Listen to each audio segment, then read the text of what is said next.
Mystery Pony Fiction here. Just a quick disclaimer, I am adjusting to talking with new dentures, so I still struggle a bit with talking normally. But I think I'm getting close, so this will be the last disclaimer. Thank you for your patience. Sicker Than the Patients by Marmalado.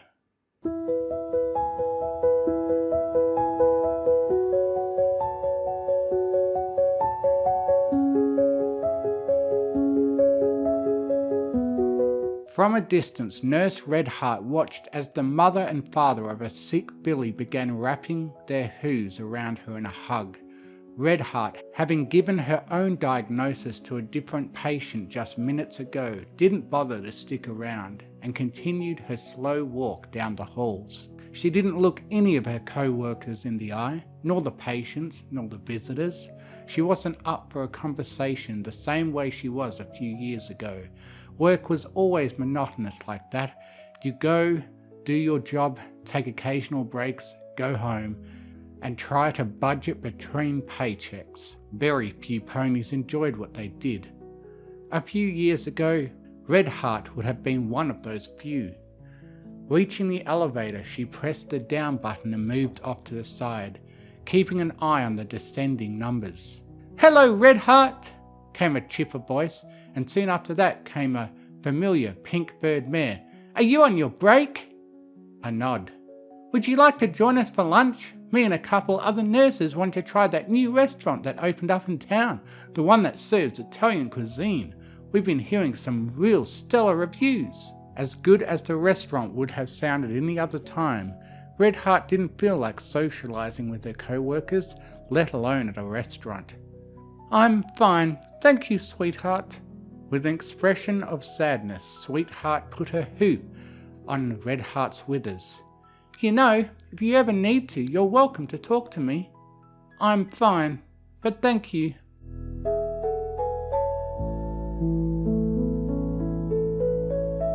There was silence between the two mares. Redheart would have snapped at Sweetheart to get off of her case if she had the energy, but instead they faced each other, one mare full of life and the other as good as dead on her hooves.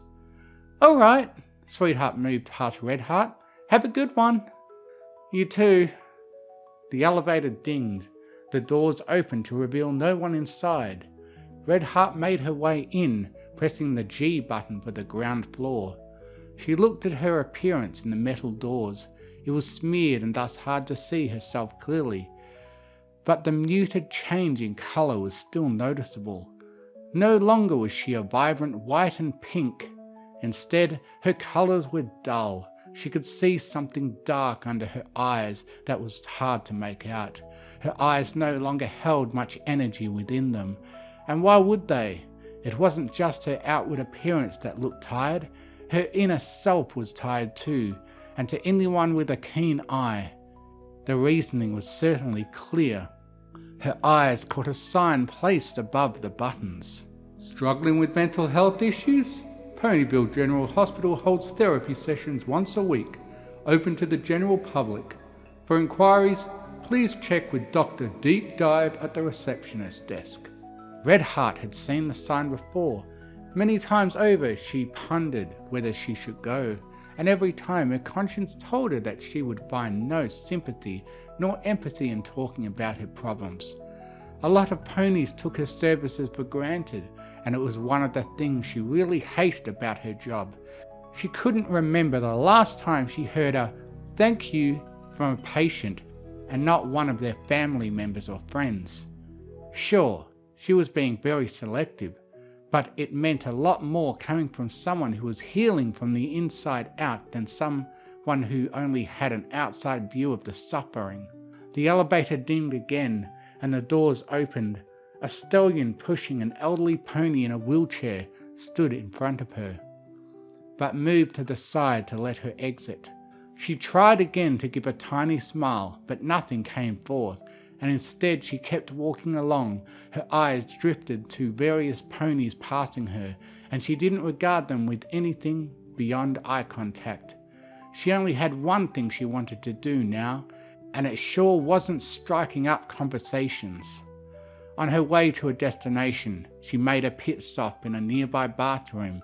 Once she relieved herself and washed her hooves, she took a moment to look at herself in the mirror, providing a clear view of just how bad she looked, instantly making the comparison to when discord corrupted Twilight and the others sickened her. And she placed her hooves on the sink as her breathing became slower and heavier. Her vision became blurry, and she squeezed her eyes shut as she felt the fur on her face become damp with tears. For minutes she stayed there, looking at herself in the mirror and crying more and more, harder and harder, until she felt like screaming. The colt who had hung himself because he was being bullied at school, the unicorn who had tried cutting her own horn off because the pain in it was too severe for her to withstand, the stallion who had gotten jumped and was beaten to death while trotting home from work after receiving a raise. Neither of them came close to the worst thing she had ever seen, but each of them still dimmed her bright spirit more and more until she didn't enjoy her job much anymore.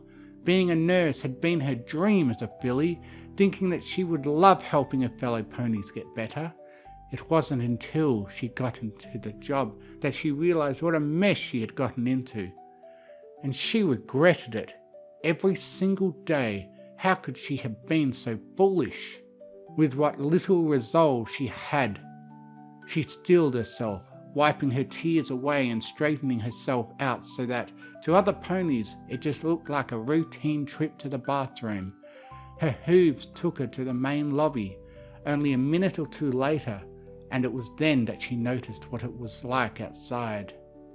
Rain had been scheduled for the day, because of course it was. If she wanted to be really petty, she could assume the Pegasi scheduling it had some kind of slight towards her specifically, but she wasn't that stupid, or that miserable. Closing her eyes with a sigh, she continued onward without looking where she was going, somehow managing to reach the automatic double doors as she took in the fresh smell of petrichor. She bowed her head. What if it was me who hung herself, sliced off her leg, got mobbed by some ponies, stayed here as a patient, and let some other nurse take care of me? Feel the same pain I've been feeling for all these years. Don't think that, Redheart. You're not that cruel. No, but if I get worse, who knows what will happen to me? That hospital therapy sounds like a good idea. If I went there, I wouldn't have to pay a single bit. But then get some outpatient therapy. You have enough bits to cover it. Redheart sat on the ground, holding a hoop to her head. Some innate part of her, the part that still had some common sense, knew that getting outpatient therapy in lieu of hospital-issued therapy was a good idea. Not only that, but she didn't have much of a choice. She knew she was heading into a downward spiral. If she didn't get help now, who knew what she would do? Who knew how she would hurt herself or other ponies? Who knew when it would happen? She caught something in her peripheral vision and turned her head to the right to look. A wall made of glass stretched across the courtyard, with a clone of her standing on the other side of it, banging her hooves on it and screaming something unintelligible. A rubbing of her eyes and the clone, as well as the pane of glass, were gone. Was that a hallucination? I didn't get a lot of sleep last night, so it could be, but that looks shockingly real. A changeling trick? No, why would they be behind glass? Why wouldn't they just talk to me directly? The issue was moved to the back burner in favour of something more pressing. It took a bit of effort for Redheart to get up, and for a moment she wondered if the rain was beginning to affect her joints, or if it was just her fatigue. She stared at the falling rain for another minute.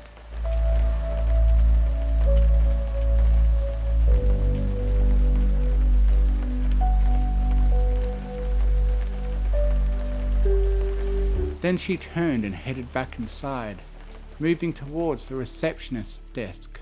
Oh, hello, Nurse Redheart! A pony she didn't recognize, most likely a new worker, turned around, greeting her with a smile that was way too toothy. You need something? Another one of those signs was plastered behind the receptionist. Redheart slightly narrowed her eyes as she read it, but it was only for a second as her conscience whispered in her ear, "Beggars can't be choosers." "Yes, when is the next weekly therapy session?" "Oh, that? It's tomorrow actually, 2 o'clock. Are you planning on attending?" "Mm-hmm." "Wonderful, I'll put your name down on the list." The receptionist picked up a clipboard and a pencil and wrote down Redheart's name. "There we go." "Thank you." Redheart tried to give a grateful smile. Still nothing came forth. "And can you give me a list of therapists in Ponyville and the surrounding areas?" The receptionist looked confused. Well, I'm afraid we don't have a book for that or anything. We're still waiting on Twilight to return our copy." In hindsight, Twilight hogging the book was something Redheart probably should have seen coming. Not that she was complaining much. "Alright, I can see if Twilight will let me borrow her copy. If you're going now," the receptionist pointed to a small cylindrical bucket by the doors, "be sure to take an umbrella with you. It's going to become torrential in about an hour." "Thanks." As Redheart turned, she could feel the judgmental stare of the receptionist burning a hole through her head. It was similar to the other stares she had gotten, the kind of look that held pity, but not enough for the pony doing the staring to ask if she was okay. She hated it. Not enough to sock the receptionist though, like one elderly mare did when she was having an argument with her mother that ended in her flopping back into the bed and falling still because her heart gave out. She didn't have enough energy to sock anyone at the moment really. Shaking her head to dispel the memory, she went over to the bucket and grabbed a complimentary umbrella, then made her way out. It wasn't until she got halfway there, with the rain becoming heavier and heavier, that she had a eureka moment. One that made her feel stupid, but one that she knew would make her feel better in the long run. Plus, she could still get therapy.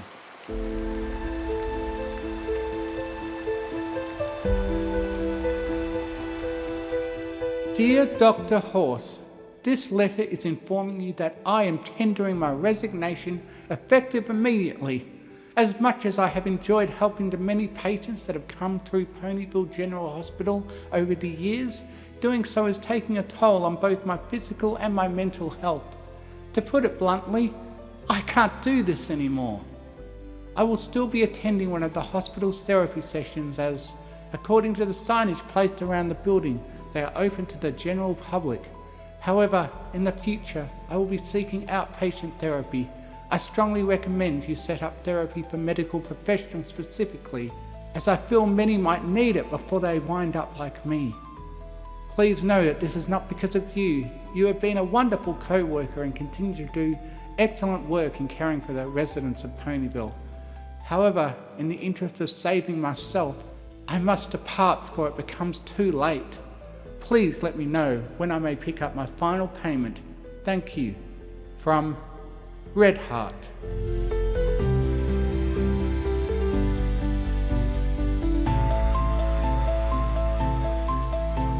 Alright, I'll send this to Ponyville General. Spike hopped off of the stool.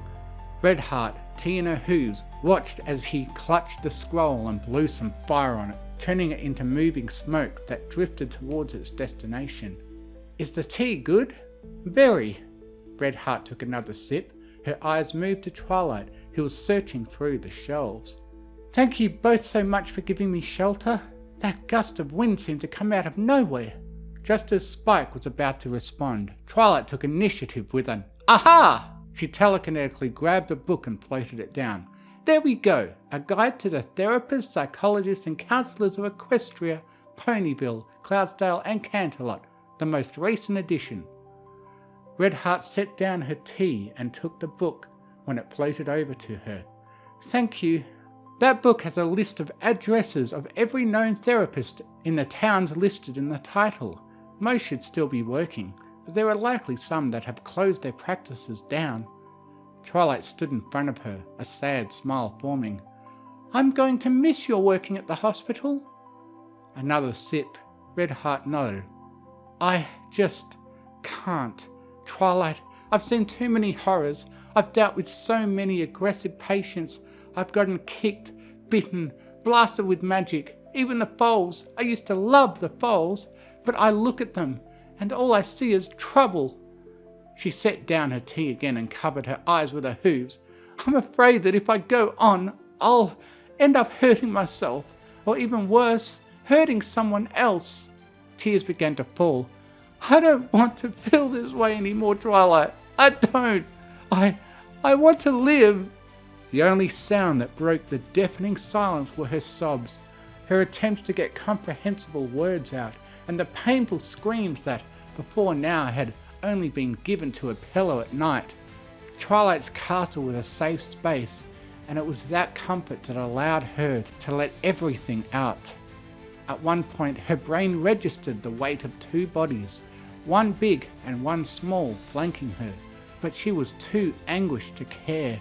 The memories of her mum telling her she could never be a nurse, of her friends telling her that her dreams were unrealistic, of countless patients and countless medical mishaps and countless attacks against her life came bursting through the broken dam, and years of horrors were laid out on the floor for Twilight and Spike to listen to. By the time she had considerably calmed down, it felt like hours had passed. She didn't have any way to know that for sure though.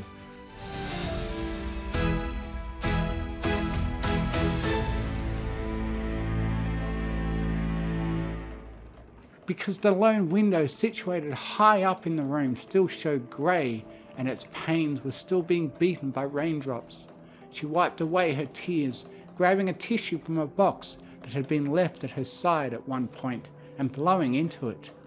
It doesn't look like the rain's going to let up anytime soon, Twilight murmured, glancing at the window. Why don't you stay here? I can make you something to eat. Redheart tried to rise to her hooves.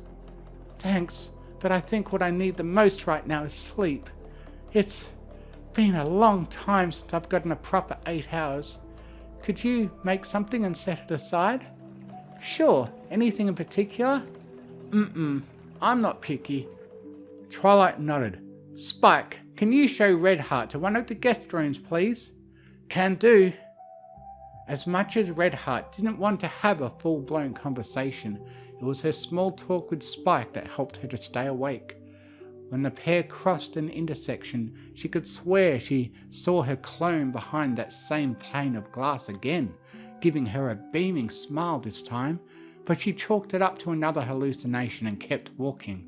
A few minutes later, Spike opened the door and let Redheart inside one of the most luxurious guest rooms she had ever seen, which wasn't saying much, considering her house wasn't at the peak of luxury itself, and she had stayed in very few hotels over the years, but even so, she was grateful for the gift.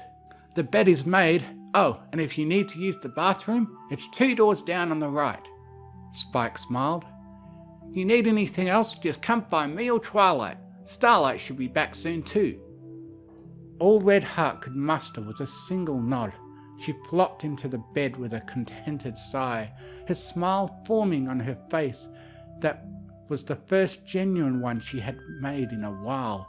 Her eyes involuntarily closed, and she fell into a deep sleep in the blink of an eye.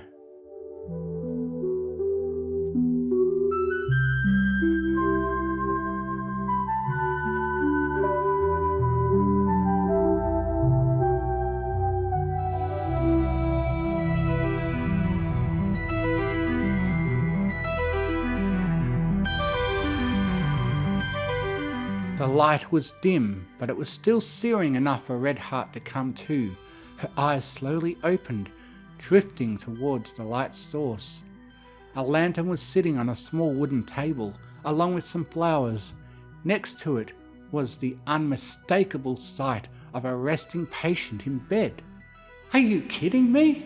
Before she could fully take in the situation, a gruff voice grabbed her attention, though its owner was hard to see in the near dark. You won't discharge my daughter? Do you want me to get security? Because I can get security and put you out of a job in 5 minutes flat.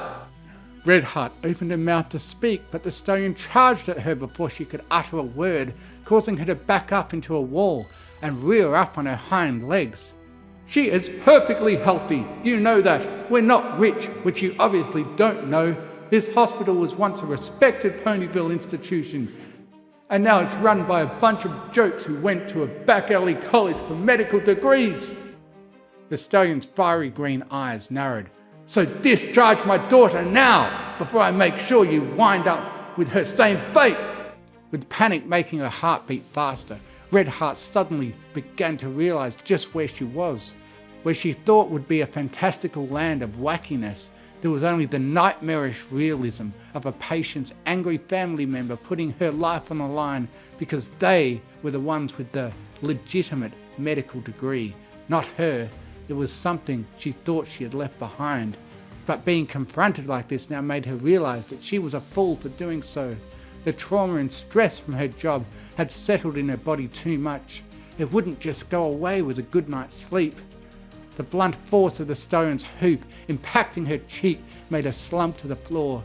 She clutched it with a strangled gasp.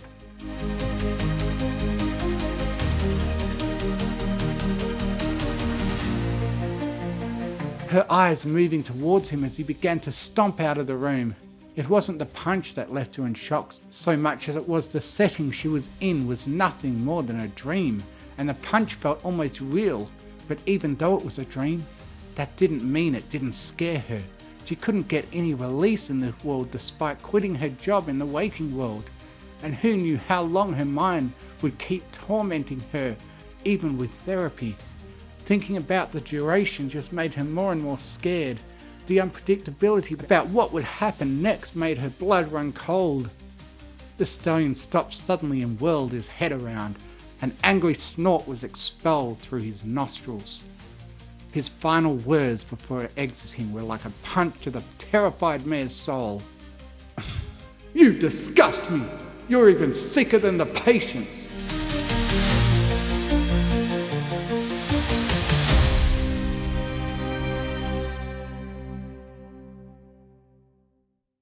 Author's note, dedicated to those working in the medical industry, as doctors, nurses, EMTs, what have you. Please look out for your mental health, lest you yourself end up as a patient.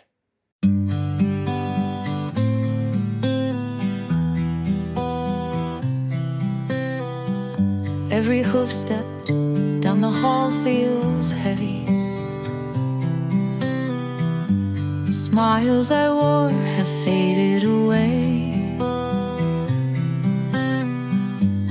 Once a dream to heal the hurting. Now I'm lost in the gray. Faces blend, stories cut deep.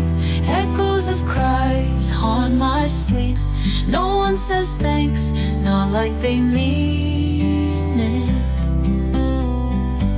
Just a nurse, unseen, defeated. I'm sicker than the patients, drowning in despair, holding broken pieces. No one seems to care. I gave my heart, but it's worn so thin. Time to find the strength to start again. The clock ticks on, but time feels still. Trapped in the void of this endless well. Late nights blend, the morning sting. What happened to the hope I'd bring? They say it's noble, a life well spent, but no one sees how my soul is bent. My own reflection I barely know, a shadow of the pony I used to show. I'm sicker than the patients, drowning in despair, holding broken pieces. No one seems to care. I gave my heart, but it's worn so thin. Time to find the strength to start again. Letters written, decisions bittersweet and strange.